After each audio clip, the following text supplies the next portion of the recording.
Hello, welcome to It's Not Magic, a podcast from 6th Street about business building that strips away the pretense and gets right to the useful stuff. I'm your host, David Stiepelman. We use this show to talk to founders and industry leaders to get them to explain in plain English what they set out to do and specifically how they do it.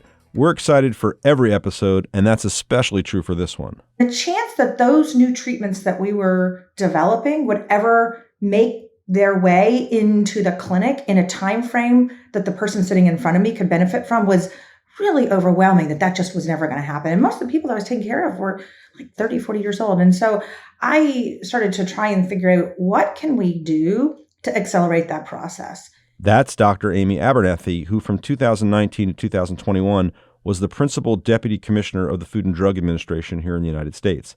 That's the top non-politically appointed seat at the FDA. She's now president of product development and chief medical officer of Verily, a health technology company that spun out of Alphabet. Amy's also just joined 6th Street's scientific advisory board. She's an oncologist by training, has run an academic hospital, worked in venture, steered the FDA through the pandemic, and is credited with modernizing the FDA's approach to data. We'll talk about all of this and much more with Amy. I say we because the extra bonus here is that I was joined by Marty Chavez, my partner at 6th Street, and full disclosure, he's also on the board of Alphabet. He was a successful Wall Street executive who, of course, got his PhD in medical information sciences and is known for turning the traditional way trading businesses got done into software businesses. He's going to describe what that actually means. Marty works closely with our guest, Amy, with Dr. Jennifer Doudna, and the other scientists on our scientific advisory board as they help 6th Street's healthcare team explore and invest in opportunities, including CRISPR. A little callback, you may remember my conversation about CRISPR with Janice Chen of Mammoth Biosciences back in season 1. With Amy, you'll hear as we explore the parallels of using real-world data to model and solve complex problems in life sciences and finance, how you learn to spot patterns, and how you solve problems, and a lot more. Okay, buckle up. This is a super fun conversation and an important one about science and healthcare and life, but it's not magic.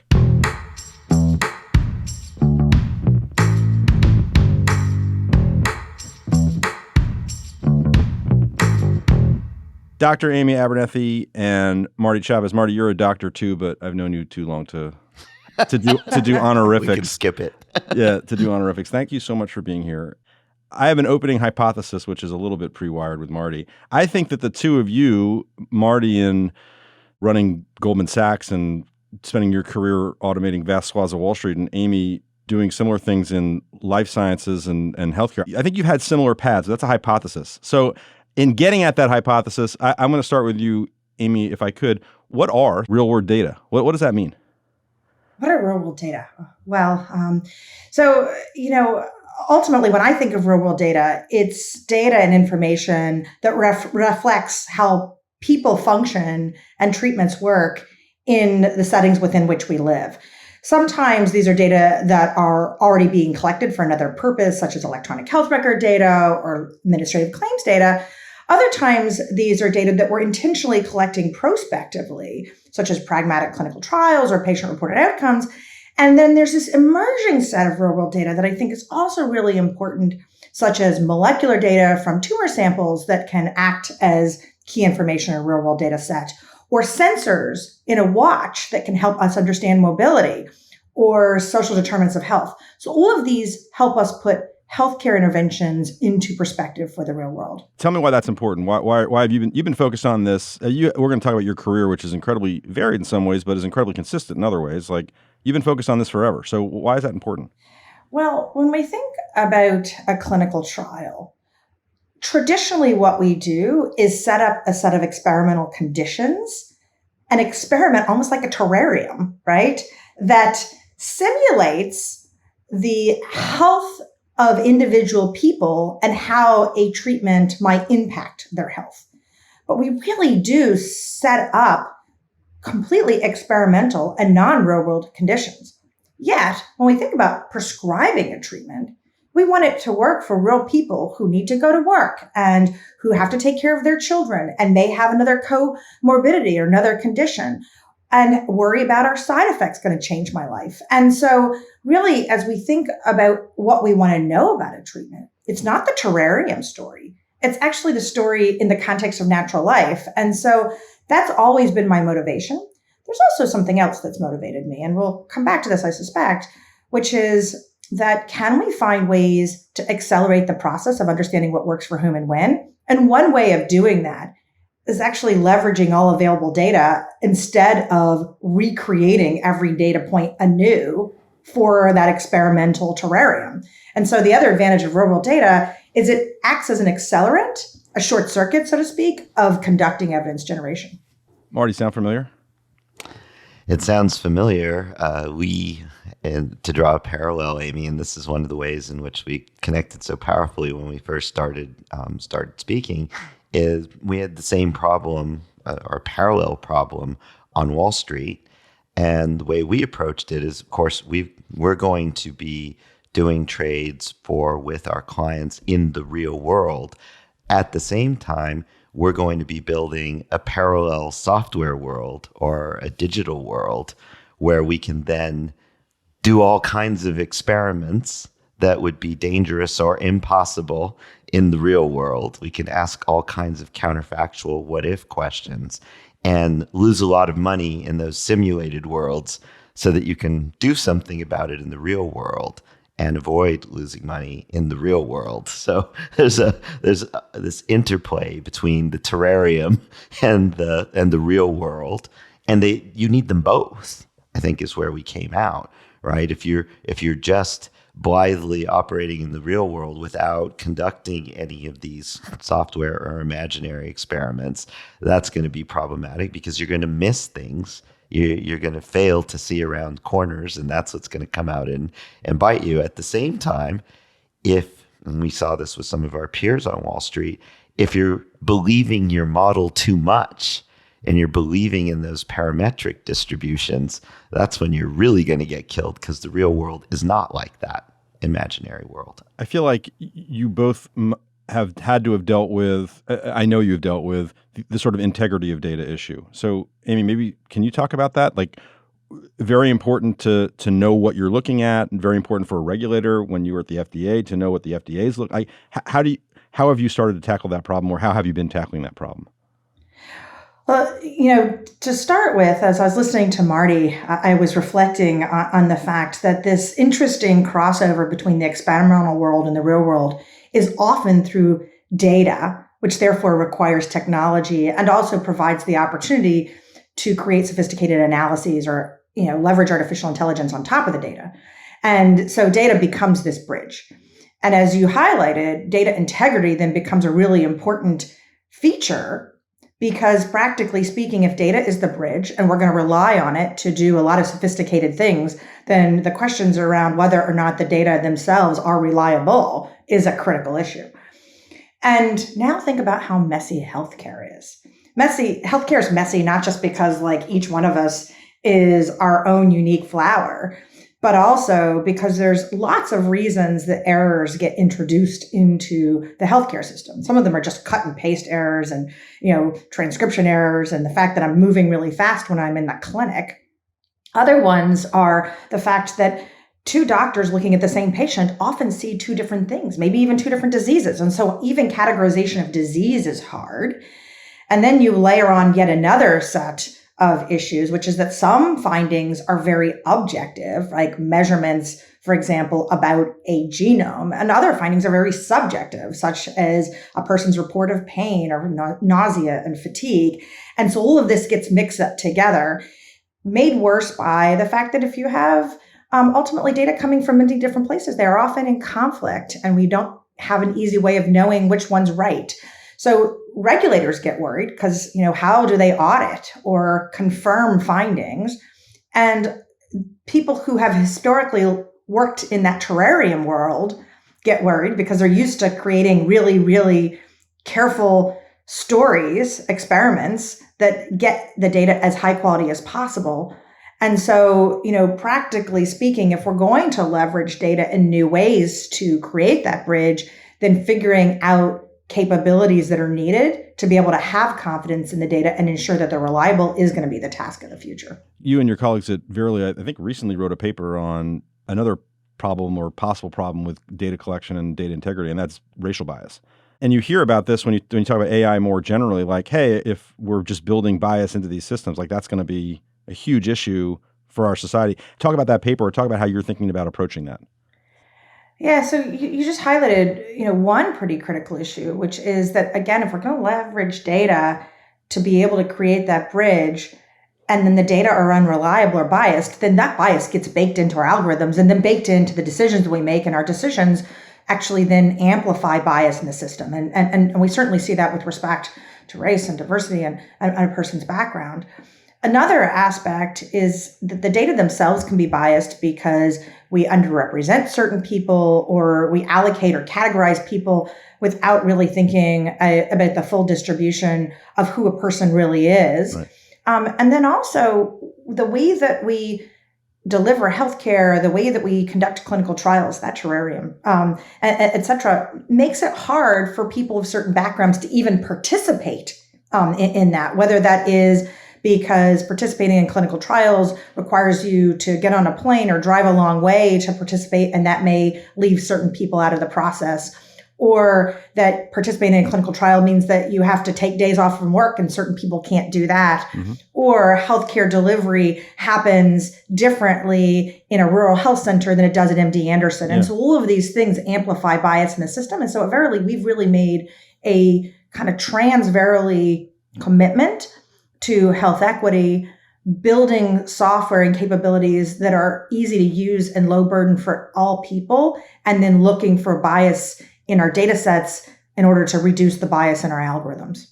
By the way, off mic, maybe we can represent the hypochondriac community, of which I'm a member, so we can talk about that at some point. But that's a little different from what you're talking. Maybe we don't want to waste time on that.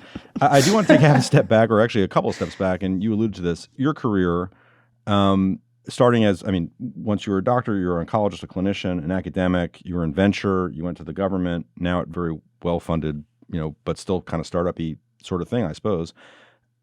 What was the moment, and I wonder if it was when you were with patients, like what was the moment where you were like, we got a problem here, we got to fix this, we got to figure out how to get reliable data more quickly through the system so we can get cures into people more quickly and more reliably. Is that right? And what was that moment? Yeah, so I'm an oncologist by background, as you said, a melanoma doctor. And I used to be in the clinic, and I'd be sitting in the chair in the clinic talking to the person in front of me, oftentimes talking about a chance of living 5 years, of being something less than 50%. Yeah. And yet we were working on diagnostics and vaccines for melanoma and new treatments in the labs all around us. And the chance that those new treatments that we were developing would ever make their way into the clinic in a time frame that the person sitting in front of me could benefit from was really overwhelming, that just was never going to happen. And most of the people I was taking care of were like 30, 40 years old. And so I started to try and figure out, what can we do to accelerate that process? We can't just, leapfrog and bring treatments that don't work or are unsafe or unjustified into the clinic. So we've got to actually make sure that we are conducting evidence generation in thoughtful ways. And so that was important, that we actually had to accelerate evidence generation. But we also had to figure out, how do we accelerate discoveries themselves, and what could we do on that side? And then the other piece of this, which is access. If we develop treatments that work, but nobody can pay for them, or you actually can't get them to the people who need them, that's also part of the problem. And so I really started working on, how do we speed up that process, and really worked on it from every angle. Finance, and sort of thinking about how do you make sure that there's adequate capital, science, data and technology, regulations. And so pretty much, if you look at my career, it's really trying to push on this from every side to try and help solve that problem. Amy, as I'm listening to you, I have to jump in and ask, what are some of the advantages and disadvantages that we have specifically in the United States in our healthcare system? And when I was a med student at Stanford a million years ago, we were working on the electronic medical record. We're still kind of working on it. Other countries, such as the UK, at least ostensibly, have a much more unified system of data. But we've got all these providers and all these payers. And every time I go to a new specialist, they give me a clipboard with 30 pages to fill out and ask me to write my vaccine history going back to my birth, which I have absolutely no clue on, right? So what are some of the problems specifically in the US, or some of the advantages that we have? So let's start with the advantages. There is an advantage to our entrepreneurial spirit, our ability to test things and say that doesn't work and then move on. There's also an advantage to essentially our scientific investment and our ability to bring that investment, especially in the basic sciences, into the clinic. And our ability to leverage capital, none of which, by the way, is like healthcare delivery in itself. And so I think when we come to the pointy edge of healthcare, so the management of cancer and rare diseases, just new discoveries that are for people who are suffering from many of those things, the ICU, we really do see lots of American innovation show up kind of across that space. Then you kind of go to what you were just pointing to, Marty, which are the disadvantages. And I did my PhD in Australia.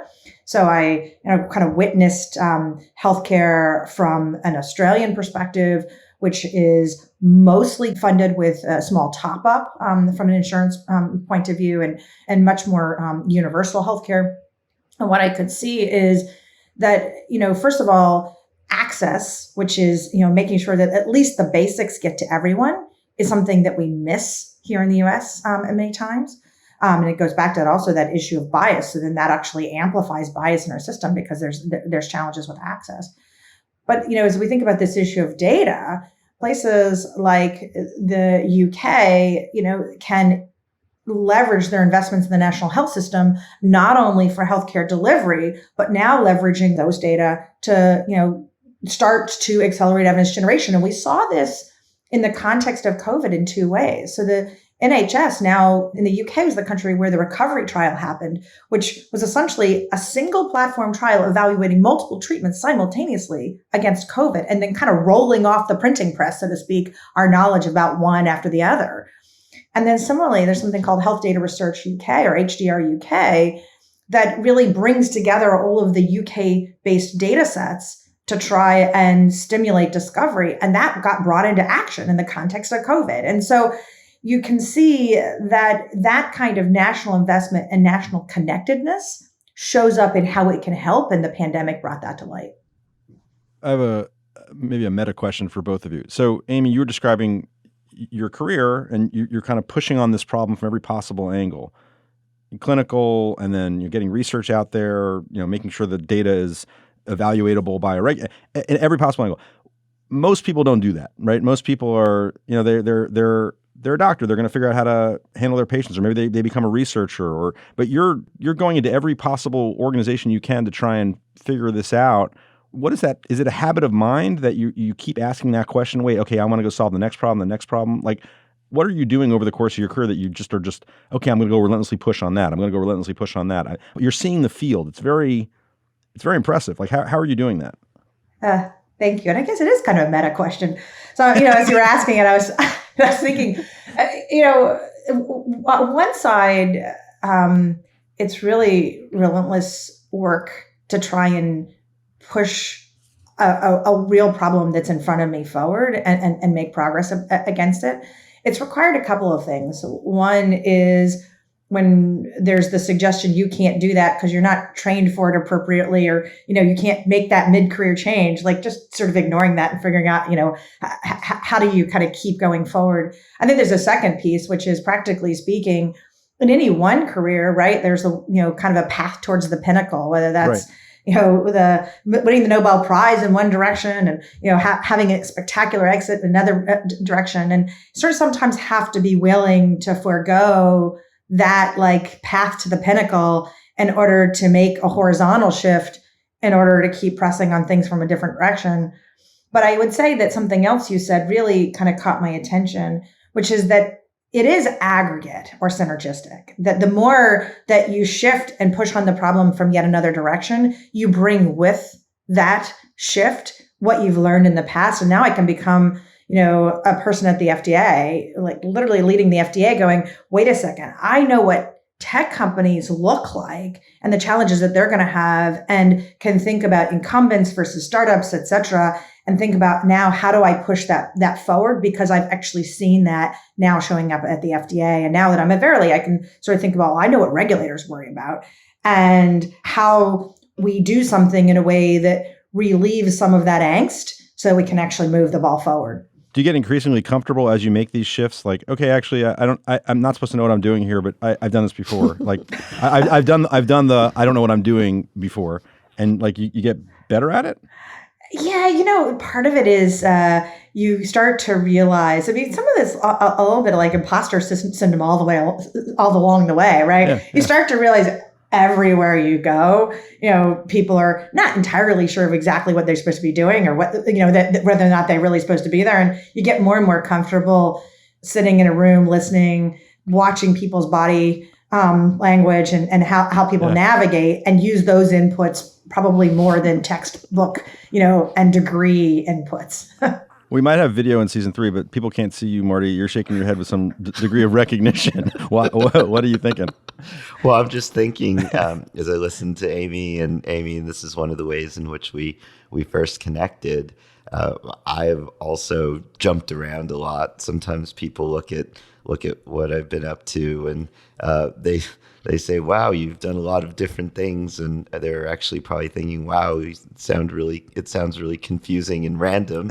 But it isn't like I was so bold and jumping into one thing or some different thing, because to me, I've always really been doing the same thing, just in some different problem domains.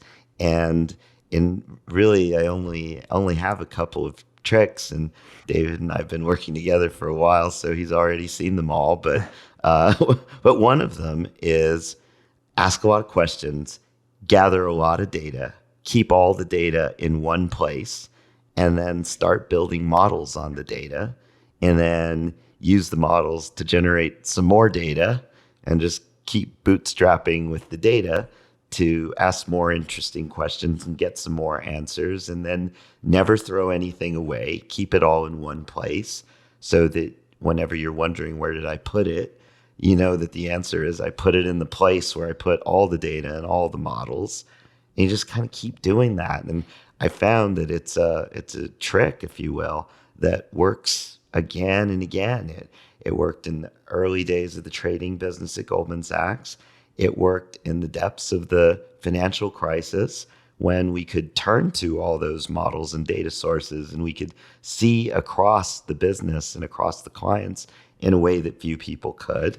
And now in the world of alternative assets, we're doing the same thing. We're looking for companies that are also doing that same kind of thing in their business, gathering data, building models, deriving more data, and bootstrapping that. And so it really is all the same thing. I want to talk about crisis, and I don't want to equate the GFC with COVID, but maybe to piggyback off of something, Amy, you said, you went to the regulator, you realized, hey, this is what VC firms are looking for, and how can we be helpful, and how can we leverage the things that I want to leverage to make the regulator. By the way, the FDA, which regulates so many things, and as a pace setter for the world, it's really, you should talk about that. It's like an incredible seat. But you were in the seat, I think, for, if I'm right, about a year when COVID hits, and the convening of sort of these collaborative settings with data scientists, with health experts, like also your home, presumably. How did you do that? Oh, wow. If I look back, and I'm going to tell you a very funny story just because it sort of sets the stage. So we have now all gone virtual, and I kept saying, I have to have a whiteboard, because I can't figure out what to do. And I've been walking, and talking on the phone, trying to find people to help identify data, et cetera. And my husband takes white plastic and puts it over a some kind of ironing board thing and sets it up on my back porch and says, okay, you have a whiteboard, now solve the country's problem. So I still have it. And what the point that we were trying to figure out is, how do we bring people who have data together with people who can analyze data, together with people who now will be able to take those results and use them quickly in a way that short circuits the cycle. Because if it's going to take a year or 3, that's not going to cut it. And this was March, April of 2020. And so what we did was we brought together health tech companies, academics. We brought together government and researchers of many different types and built what we called the evidence accelerator. If we wanted FDA to use the information, they couldn't convene those organizations. So we leveraged a congressional mechanism. And this goes back to that point. The more you start to learn, where are the points that you can move things forward? And we found this congressional mechanism we could leverage called the Reagan-Udall Foundation. And really then got people meeting every week and showing each other, here's what my data can do, here's the analyses I need to run, and then having regulators say, here's what I trust and I don't trust in real time. And every week they would show up with the next set of results. The reason that was, in my mind, so powerful is, first of all, it accelerated the regulators' understanding of what real-world data could and could not do. It accelerated tech companies and academics and health systems and researchers' understanding of who held what capability and where they could partner. Some of those partnerships are going on now and have led to new companies and new analyses. And it accelerated our understanding of real-world data overall to inform now, for example, the guidance that the FDA wrote at the end of 2021, 4 guidances that actually outline how FDA thinks about real-world data and how they think about potentially using this for regulatory decisions into the future. And what it really required was the forcing function of getting everybody together in one crucible and moving that quickly. I mean, one of the things that we focus on at Sixth Street is we call it cross-collaboration at scale.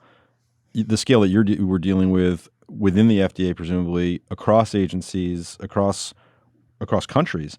Was there a method that worked better than other methods in terms of, like, how did you start a meeting? How did you invite people to meetings? Like, were there sort of tricks where you could make it more likely that there would be transparent collaborative spaces? So I was reflecting when Marty was talking a few minutes ago about collecting data, making sure everything's in one space, and leveraging things that he'd learned in the past. The beginning parts, and the reason why I described that whiteboard, the beginning parts were getting on the phone with as many people as I could think of. And every single time I would be on one call, I would say, and who else do you think I should talk to? I'd write on that whiteboard on my back porch 3 more names. And then I'd say, well, can you give me their phone number? And then I'd get on the phone with those folks and basically said, here's what we're thinking about as FDA. Here's what we think is, going to really be important in the government. What would you be willing to bring to the table? And then started actually calling people to say, okay, I want you to present Thursday night at 5 p.m. Please be there. I'm the FDA. And really sort of pushing those conversations forward so that people heard what they had and what they were thinking was important, so that we showcased one group to the other groups. So then all of a sudden that showcasing created both the sense of important and a bit of FOMO. And then also really being explicit about here's what we've learned and here's how we're going to take that forward in a way that people then felt like what I just did had value. And by continuously doing that, what was interesting is it started to spread not just in FDA, but we then had the same conversation happening in CDC. And then we were having these conversations with NIH. And then we were talking to the NHS in the UK. And then we were talking to the EMA in Europe. And what was really powerful in my mind was that people could see, if I show up, I can create and contribute in a way that actually is meaningful. Marty, any thoughts? Do you remember back in the crisis when everyone thought the world was going to explode and you were trying to talk sense and understand risk and getting people to talk to each other and not hyperventilate? Well, you're really taking me back. And it was a traumatic experience. And actually, oddly, David, there were some parallels in between the great financial crisis and COVID, specifically for the financial system. And one of the areas that we worked on tightly with our peers and with the regulators was, how can we all put together what we're seeing in our fragmented systems, all of which have a partial view of what's going on? And how can we help the regulator piece together everything that is going on? And what are some of the practices that worked really well and some of the things that worked really terribly that we can avoid, and putting all of those together systemically. And out of all of that came regulation. And as you both know, I'm a huge believer in regulation and the right regulation. There's personal view. There's a lot of financial regulation that doesn't serve much purpose, and then there's some regulation that is absolutely essential. And I think out of everything that came from the GFC, there's one piece of regulation that made all the difference and is the reason that you heard about disruptions in absolutely every sector during the pandemic, except for the banks. I think that is really remarkable, right? That the banks are usually the first to show signs of massive stress, but really what came out of the GFC was this important notion that, Amy, I know you're passionate about, as am I, of data and modeling and simulation. The core regulation is, let's have all the banks simulate themselves for 9 quarters in the future. And that's a lot of math and software and a lot of people and a lot of questioning. And then let's give them a macroeconomic scenario that the regulator creates and see how those simulations perform. And based on those simulations, we're going to decide how much capital and liquidity they actually need to hold. And that, to my mind, is the most powerful piece of systemic collaboration with the regulator, leading to model building and data collection that actually fed back to make the world a better place. That's fascinating. And the theme of that, for me at least, or one of the themes, is having real kind of honest brokers in industry, and who are actually talking to the regulator without their hand out or without talking their own book or whatever, and just trying to get it right. And if you can create that environment as a regulator, as an industry participant, boy, it leads to much better outcomes, it would seem. Well, I have to ask you, Amy, since you were in the seat. I was never actually a regulator, but I remember after the financial crisis going to DC a lot. I was on the Acela every week, and building credibility with regulators from a place where, frankly, we had no credibility with regulators, right? But we did know how the financial system worked, or at least how parts of it worked. And so how do you, you must have developed a keen eye for people who are going to help you do your job versus people who are talking their own book. Yeah. Yeah, the first thing I learned was the importance of public-private partnerships, the ability to have well-organized, well-understood, and well-moderated safe spaces where government and private industry could come together and exchange ideas. And that was the mechanism we leveraged for the Evidence Accelerator, which was this congressionally mandated mechanism called the Reagan-Udall Foundation. But, what was interesting is there are a lot of people skeptical of those mechanisms, because they think about it as the opportunity to essentially lobby government to do things kind of around traditional systems. And the thing that I found so important about public-private partnerships is that it's the opportunity for the regulator to get their head around, to get a look into the possible, where things might be going, so that now you can imagine, what might I need to regulate in the future, or what tools might be available to me, and what am I going to need to know more about? How am I going to poke at what I trust and what I don't trust? And if it weren't for the fact that we could create those public-private partnerships, then there's no opportunity for regulators to see that. Let me give you a really tactical example. We're moving into this space in the development of privacy-sparing capabilities, such as synthetic data sets, to be able to be analyzed and give a reliable output that is so consistent with what would have happened leveraging the real data set, that we could think about using those synthetic data sets now for a variety of tasks, including evidence generation around medical products like drugs. Right. Can you imagine being a regulator and sort of saying, you're going to give me synthetic data and a model output? You're going to make it up? What am I going to have to understand and believe to be able to trust this to make a high-risk decision like approving a drug in the future. And if it weren't for the public-private partnership space, that space, the Reagan-Udall Foundation, there wouldn't be the opportunity for the regulator to even see what's happening on the tech industry side, let alone say, I don't trust that part. Here's what you're going to have to do in order to, start to verify that for me.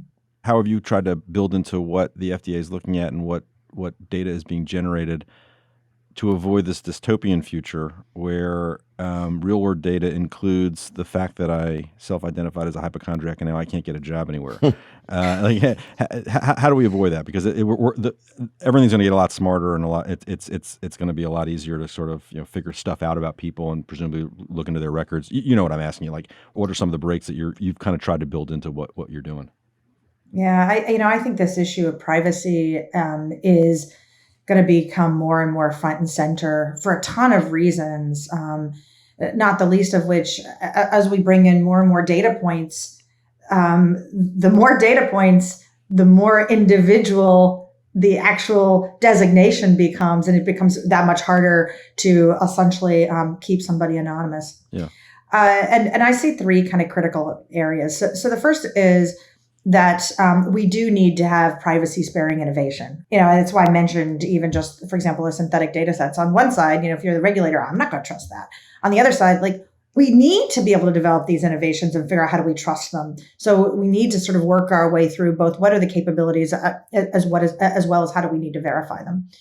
The second is we really need a public conversation that is progressively more sophisticated than where we are today. We have really sort of learned how to think about privacy and the use of information and participating in all parts of our lives. Yeah. And in healthcare, we've kind of been black or white around it. We have said things must be kept private and there is a no-go zone.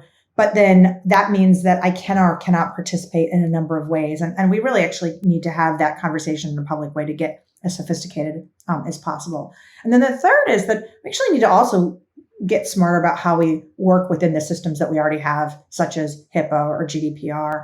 Right now at Verily, I spend a lot of time thinking about how do we build capabilities in line with current policy that allow people to have as much transparency as possible and understand what's happening with health data and understand what participating means so that then they can say, I can participate confidently.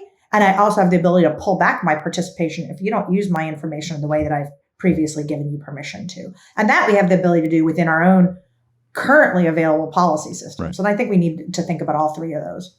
Amy, I'm curious, what do you think about, there's some very much on the edge, computer science, secure multi-party computation, federated learning, all of these privacy preserving techniques, right? The notion that you might be able to train up a machine learning model on a bunch of data without the machine learning model knowing anything about the individual items in the data. Do you see possibilities there? Or do you think that's still science fiction?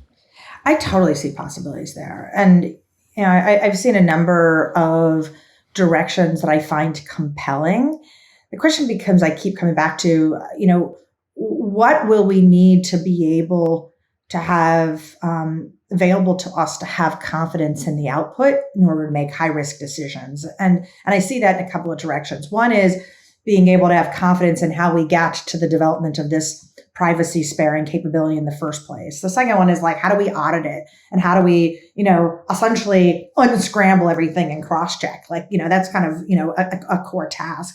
A third is if we're going to rely on novel solutions like privacy-sparing capabilities, how do we do so in a way that's not one big decision and then the whole world has to rest on that decision from that point forward, but rather we make a decision and then we follow the impact of that decision and continuously cross-check and update across time. And so I do think there is the possibility of starting to leverage these capabilities in the future, but I think we're going to have to both figure out how do we have confidence in them and also figure out how do we not let them go off the rails. As you were heading out from the FDA, I think one of the things you said is, look, the things that we've been putting in place, they're starting to work. I can see it. So you don't need me anymore kind of thing. are the outputs of those processes and that thought leadership you were engaging in there, as a consumer, am I starting to see that? Is that visible to the amateur like me? No, you're not an amateur, but but I can put it this way. I remember I was saying something to my mother last night, and so even like my mom has the opportunity to see some of these things. So, we are starting to see more and more activity in the leveraging of real world data, and I take great, and I'm not going to call it pride, but a sense of thank goodness around that. And as I said, that showed up in 4 draft guidances at the end of 2021, but it also showed up in how we, for example, leveraged the Israeli data to understand the continued performance of COVID mRNA vaccines, including duration of effectiveness. Do you need a booster, side effects?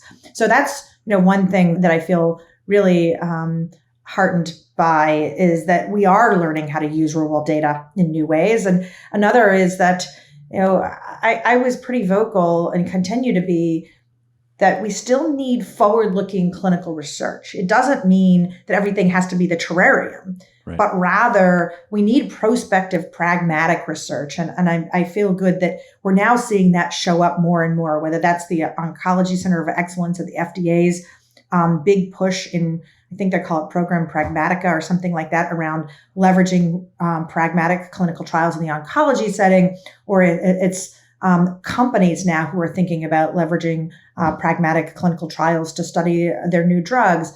I really feel that is something that has continued. And then the other thing that I worked on when I was at FDA that, again, I can discuss with my mom and feel good about is that, healthcare is about people. And the person, whether that's patient-reported outcomes and patient experience and voice, or more patient-centric drug development, or just being able to talk on a daily basis about how important being patient-centric and low burden is to the overall system, I feel like that is something that has continued since I was at FDA and goes back to that time in my melanoma clinic when that was what it was really all about, was how do we take better care of this person sitting in front of me? That's amazing. I'm glad you brought up your mom, because didn't you help her write a textbook when you were like 9 years old or something? Like, she's not exactly an amateur either, right? Oh, wow. That's wild. You know that. Yeah. So when I was a kid, my mom had this idea that you could help nurses come back into the workforce by teaching them dosage calculations, how much you put together to make a dose of a medicine that you give to a patient. You could help them understand that by kitchen math, a cup of sugar and 2 sticks of butter, and you dissolve hot cocoa and by putting the powder into hot water. And so my mom wrote a textbook that still is one of the most used nursing textbooks in America. And in fact, the last 2 editions I've co-written with her. That's awesome. And I learned it on the mat at the kitchen table. That's awesome. The medicine sounds delicious in your house. Yes,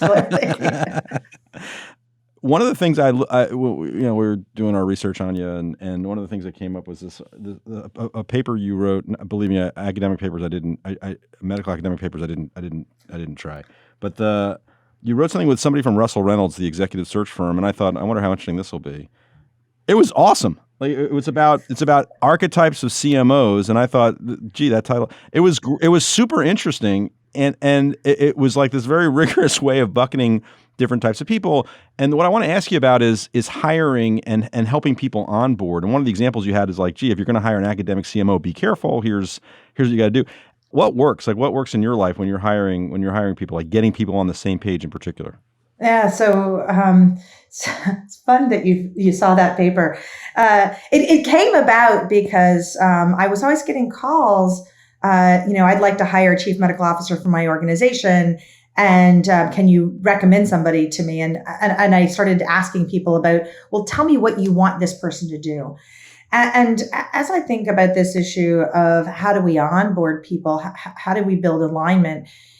One of the most important things is being really clear about what you want this individual to do in your organization as the chief medical officer. So if you want this person to be involved in sales and essentially be responsible for sales enablement as medical leadership, then onboarding them in a way that helps them align with what commercialization and sales is all about.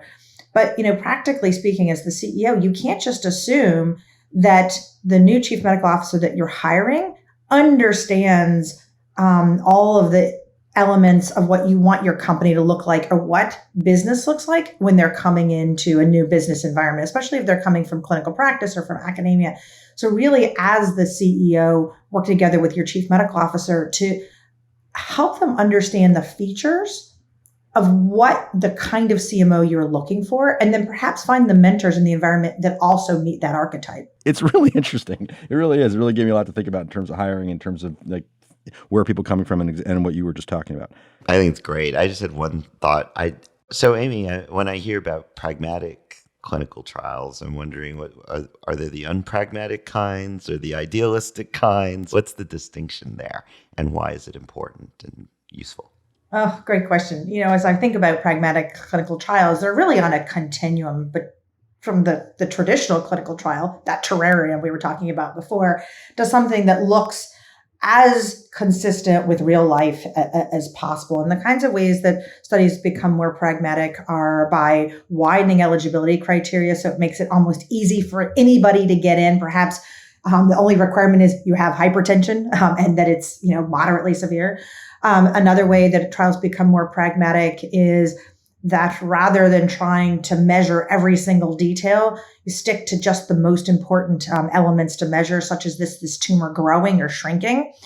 But then everything else you sort of leave alone in the measurement process. Another way that trials become more pragmatic is that you allow people to do all the other elements of their regular life beyond what the clinical trial is. So perhaps you're just studying a drug about diabetes, but the person still needs to take their medicines for depression and medicines for hypertension. You allow those other elements to sort of be as per real life. These are all different ways that we go from the terrarium to something that looks much more real life. And the only thing I would say is you can kind of imagine, as you allow sort of more variability, the ability to measure precisely starts to reduce. So you reduce that precision. And so those are the kind of trade-offs you're making when you develop pragmatic elements. So it's a trade-off as opposed to just the dichotomy of a triple-blinded perfect RCT versus everything else. Yes. Got it. Most pragmatic trials, though, are randomized, although it's not a requirement. Last question. Next 10 years, what are you excited about seeing? What do you think is going to happen? Make some predictions, or go into science fiction, or whatever you want. What are you excited about? Maybe something contrarian and really weird, Amy. I was hoping you were going to be the first, Marty, to say what you're really excited about. So the thing that I'm really excited about is that I truly do believe we're going to get smarter about leveraging all available data. And I think that one of the key elements that we're going to develop are algorithms that allow us to put many different data sets together and essentially solve for those underlying data inconsistencies that make the real world data so unreliable. And that those algorithms themselves are going to be very, very important and very powerful in this whole process going forward. The only other thing I'm going to predict is I have no way to predict what my next career will be. There you go. That's awesome. I love that self-referential meta prediction. Exactly. That was awesome. I'm super excited by the breakthroughs of AlphaFold, another Alphabet company, and it's really an amazing problem. I was one of those hundreds of thousands of poor students who did those protein crystallization experiments, in my case, not very well, but produced the training set that ultimately enabled AlphaFold to predict 200 million amino acid sequences and how they fold. And that's amazing. But if you think about the bigger prediction problem, we have a patient with symptoms, manifestations, findings, however the patient presents. What's the drug that's going to make the patient better? That is combinatorically so many more zeros. There was a conference that Amy and I were at, the Datavant conference, where I was talking to one of the big pharma CEOs, and he threw out this factoid that there are 10,000 trillion organic compounds with a certain number of atoms. And there's only 4,000 approved drugs in the whole planet. So there's many zeros in between there. And I'm just going to say that the machines are getting so much faster, and the algorithms and the data sets are getting so much better. And, Amy, we're seeing this right now. The things that are coming out with generative AI every 3 months are twice as interesting as what was out the time before. I think this is all coming together, and we're going to have some real breakthroughs in making people better as all these data sets come together with all these algorithms and all this compute power. What do you think, Amy? I totally agree. Well, let me finish on this. It sounds like our regulator is in a good shape to kind of be a real partner in advancing that.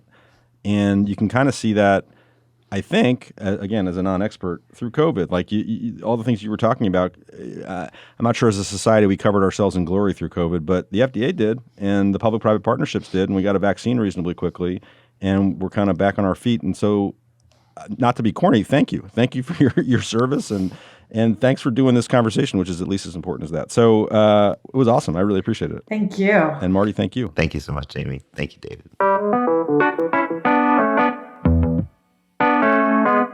That was Dr. Amy Abernethy. Marty Chavez and I spoke with Amy on Wednesday, December 21st, 2022. Usually we boil down the episode into a few key learnings, but I think the conversation you just heard is so full of knowledge and wisdom. I'll just call out one. Amy's career path is very varied, of course, but it's also been a relentless pushing from various angles on how to get breakthroughs from the lab into patients who need them while maintaining rigor and safety, and she's been following that mission wherever it leads, regardless of what her path was, quote-unquote, supposed to be. I loved her talking about how you end up taking learnings and muscle memory from one stop into unexpected new realms. We are all the beneficiaries of her focus and insight. Second, I thought her vision of the regulator-industry relationship, where there's collaboration across that line to make the neighborhood better for everyone, is a great model. It's a symbiotic relationship when you have people of good faith on both sides of the table.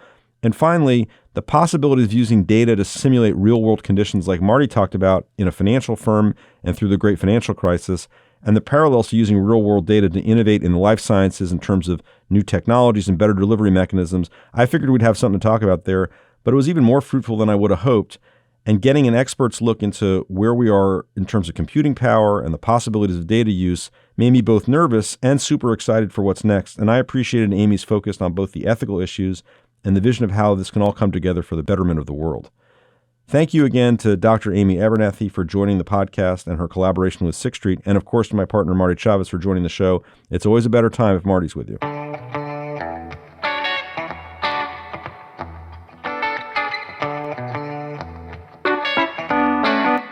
You've been listening to It's Not Magic, a Sixth Street podcast. You can read more about our guests on sixthstreet.com and subscribe wherever you get your podcasts. If you enjoyed today's podcast, please share it and follow at Sixth Street News on Twitter for more on the show and our firm. Thanks to Sixth Street's production team, Patrick Clifford and Ripley Shaw, putting this together with sound engineering by Stephen Colon. Our theme song is It's Not Magic, an original creation by Patrick Dyer-Wolf. Once again, I'm David Stiepelman. Thanks for listening.